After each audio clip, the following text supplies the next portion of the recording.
So ito na yung update nga natin sa ating minomonitor na si Typhoon Leon.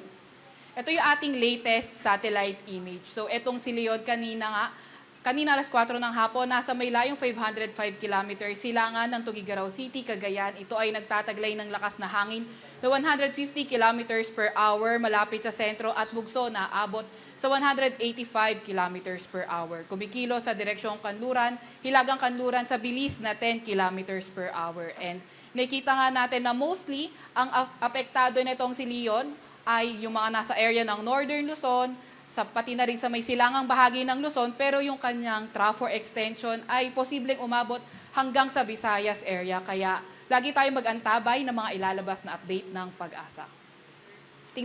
Tingnan naman natin itong magiging track ni Leon. So itong yellow area na ito, yellow-orange area, ito yung may mga malalakas na hangin at least 39 kilometers per hour. At itong red na area na ito, malalakas rin na hangin at least 89 kilometers per hour. And then, may kita nga natin itong enclosed na area na ito. Hindi nito sinasabi yung laki ng bagyo, pero itong area na ito ay kung saan posibleng mapunta nga yung sentro ng bagyo kung magkaroon man ito ng shift papuntang west. So, posible ngang abutin. So, nakikita natin, although may kalayuan, kahit papano sa landmass ng Philippines, pero nasa loob na area of probability yung ilang parts ng extreme northern Luzon, kaya hindi ruled out yung landfall scenario around Batanes area. So, may kita nga din natin sa track, posible nga nitong pumunta sa may northwest direction bago mag-landfall sa eastern coast ng Taiwan. So may kita nga rin natin na around Thursday, ayun yung pinakamalapit si Leon sa may Batanes area. And then, kagaya nga na nabanggit natin kanina, hindi ruled out ang landfall scenario kay Batanes dahil nasa loob ito ng area of probability. Naasahan nga din natin na patuloy pang mag-i-intensify itong si Leon habang nasa karagatan ito, east ng Philippine Sea. And then, likely, habang papalapit din ito sa Batanes, hindi natin nirule out or posible itong mapunta sa super typhoon category. So, inaasahan natin posible itong lumabas ng ating Philippine Area of Responsibility Thursday evening or Friday early morning. So, patuloy tayo mag-aantabay ng updates kung magkakaroon man tayo ng mga posibleng mga matitinding mga landfall events. So dahil nga dito kay Leon nakataas ang tropical cyclone wind signal number 2 sa may Batanes, Babuyan Islands, mainland Cagayan, northern at eastern portion ng Isabela sa may Apayao, northern portion ng Kalinga, northern portion ng Abra at sa may Ilocos Norte.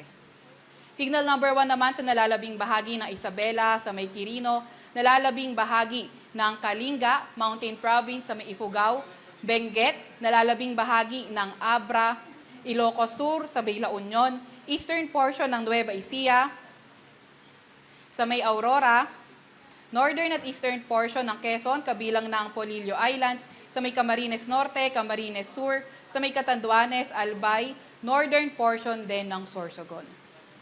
So, binabanggit nga natin na ang posibleng pinakamataas sa tropical cyclone wind signal na pwede nating maitaas during the passage of Leon ay pwedeng signal number 3 or 4. Pero pinakita nga natin kanina na posibleng maging super typhoon category itong si Leon, kaya hindi rin ruled out kung magtataas tayo ng signal number 5.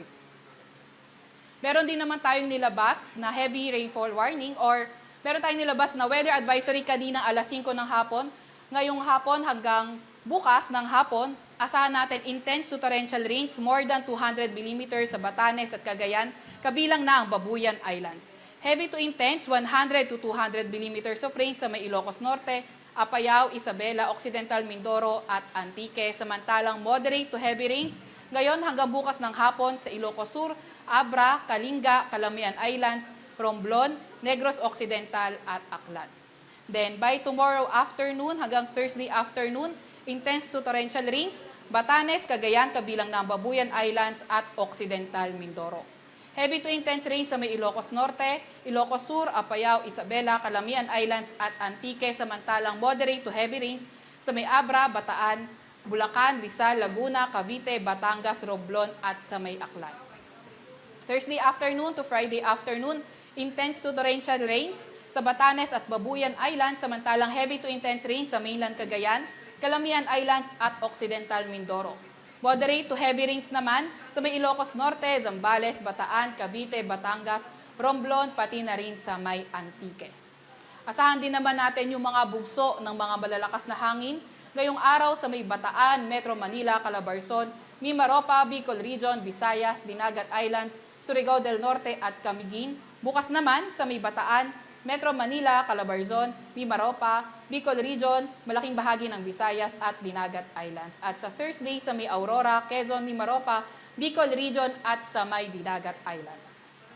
Meron din tayong nilabas na gale warning and as of 5 p.m., meron tayong gale warning sa may Batanes, sa may Cagayan kabilang na ang Babuyan Island, sa may Isabela, Ilocos Norte, sa may Aurora, sa may Quezon kabilang na nga ang Ponillo Island, Eastern Coast ng Camarines Norte at sa may Catanduanes. Kaya kung maaari, huwag muna tayong pumalaot sa areas na yan dahil magiging maalon hanggang sa napakaalon ng karagatan.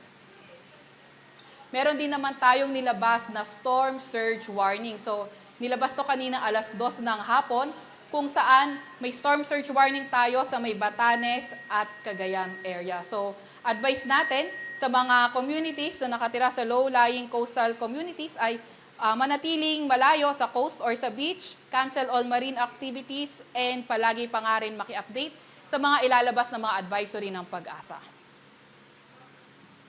At yan nga po muna yung update natin kay Bagyong Leon mula sa Weather Forecasting Center ng Pag-asa, Veronica Torres.